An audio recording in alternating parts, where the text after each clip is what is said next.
બાંગ્લાદેશમાં હિન્દુ સંતને ન મળ્યો વકીલ, હવે 1 મહિના સુધી જેલમાં રહેશે ચિન્મય દાસ. બાંગ્લાદેશમાં દેશદ્રોહના આરોપમાં ધરપકડ કરાયેલ હિન્દુ સંત ચિન્મય કૃષ્ણદાસને હવે 1 મહિના સુધી જેલમાં જ રહેવું પડશે. ચિન્મય કૃષ્ણદાસની જામીન અરજી પર સુનાવણી થવાની હતી, પરંતુ કોર્ટમાં તેમના પક્ષમાં કોઈ વકીલ હાજર જ નહોતો. ત્યારબાદ સુનાવણી આવતા મહિના સુધી સ્થગિત કરી દેવામાં આવી છે. અગાઉ ઇસ્કોન કોલકાતાએ દાવો કર્યો હતો કે ચિન્મય કૃષ્ણદાસના બાંગ્લાદેશી વકીલ રમણ રોય પર ઇસ્લામિક કટ્ટરપંથીઓએ જીવલેણ હુમલો કર્યો હતો.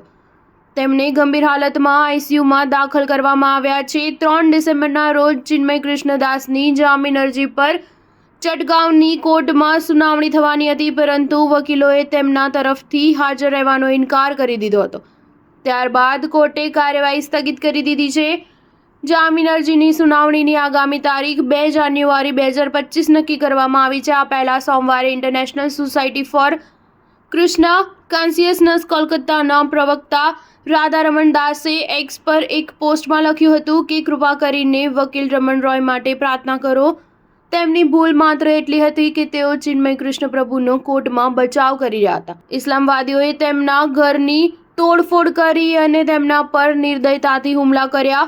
ત્યારબાદ હવે તેઓ આઈસીયુમાં પોતાના જીવન માટે જંગ લડી રહ્યા છે. બાંગ્લાદેશમાં સામેલ સનાતની જ્યોતના પ્રવક્તા ચિન્મય કૃષ્ણદાસ દેશમાં હિન્દુઓ પર થતા અત્યાચારો વિરુદ્ધ અવાજ ઉઠાવતા હતા. ગત અઠવાડિયે ચિન્મય દાસની ઢાકાના હઝરત શાહજલાલ ઇન્ટરનેશનલ એરપોર્ટ પરથી ધરપકડ કરવામાં આવી હતી. તેઓ એક રેલીમાં ભાગ લેવા માટે ચટગાંવ જઈ રહ્યા હતા. તેમની સામે દેશદ્રોહના આરોપો લગાવવામાં આવ્યા છે. સ્ટાર ન્યૂઝ 7 હંમેશા સચ્ચાઈની સાથે.